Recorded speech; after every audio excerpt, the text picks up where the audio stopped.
За света преподобна Параскева Петка, мајка наша која беше родена во градот Епиват близу Цариград од побожни родители, од богато семејство, но иако беше од богато семејство, сепак таа својот живот го посвети на Христа, оставајќи го земното богатство и следејќи ги зборовите Христови.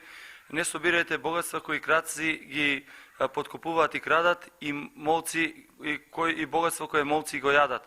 Затоа таа тргна оставајќи го тоа, тргна во Јорданската пустина, а ете така исто и незиниот брат Евтими тргна по монашкиот пат, а наскоро и стана епископ. Светата Параскева Петка се подвизаваше во Јорданската пустина, ги посети и местата каде што проповедаше Господ Исус Христос. Но ете, после подолг период и се јави ангел Божи и рече да отиде во своето место каде што живееше исто така побожно и се трудеше да помогне на секого. Кога умре, незините во Епиват не знаеја дека е нивна сограѓанка, затоа ја закопаа во надвор од градските гробишта.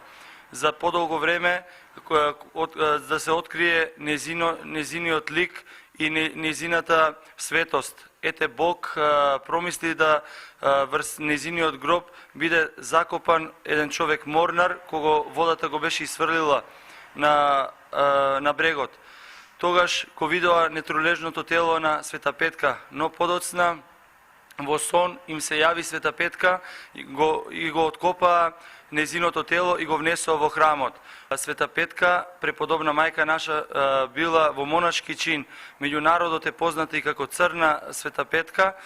Се разликува од двете Света Петки, односно Света преподобна маченица Римјанка, која била убиена, односно во Рим и била отсечена главата, и од Светата Петка маченичка икониска. За многу години нека ни е празникот, Света Петка нека е напомош за сите христијани. Амин.